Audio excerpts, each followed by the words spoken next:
Sbagliavo congiuntivi. Sì, abbiamo avuto segnalazioni da parte di questi studenti che hanno lamentato il fatto che sono stati cancellati dai treni. Loro partono sostanzialmente al mattino alle 6 e arrivano a casa alle 4.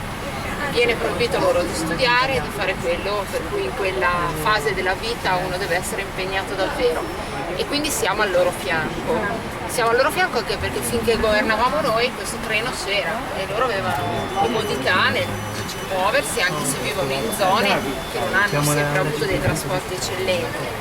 Con la destra sono stati cancellati i treni e crediamo molto nell'opportunità che questa protesta di oggi, visto che abbiamo già detto tante volte alla Regione che sta sbagliando, a Totti che sta sbagliando, a Berrino che stanno sbagliando, che questa protesta di oggi di fatto sia la svolta perché possa davvero essere ripristinato il loro treno.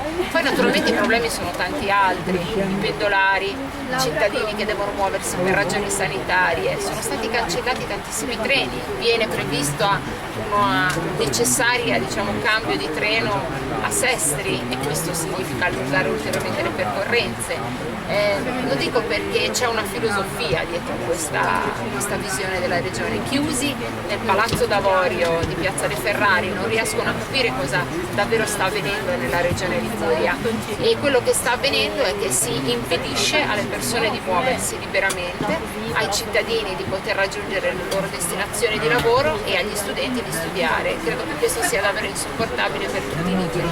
Pian piano sta veramente emergendo il profilo di questa destra che pensa soltanto a cose di cui in realtà non abbiamo bisogno. Faccio presente che hanno mosso centinaia di televisioni per descrivere la percorrenza di un nuovo treno della tratta Genova-Milano come un treno veloce, e in realtà poi si è scoperto che questo treno era lentissimo, più lento di quello che c'era prima, ma serve una minima parte di cittadini. Poi ci sono tutti gli altri, quelli che vivono nei piccoli borghi, quelli che vogliono continuare a vivere nell'entroterra e che lo fanno anche per garantire il presidio e una sicurezza del territorio dell'entroterra. A tutti questi viene sbattuta una porta in faccia, a tutti questi viene detto che non hanno possibilità di muoversi liberamente, e quindi non stiamo a fianco di tutti coloro che protestano, anzi questa idea di andare sul treno e di stare insieme a tutti che invece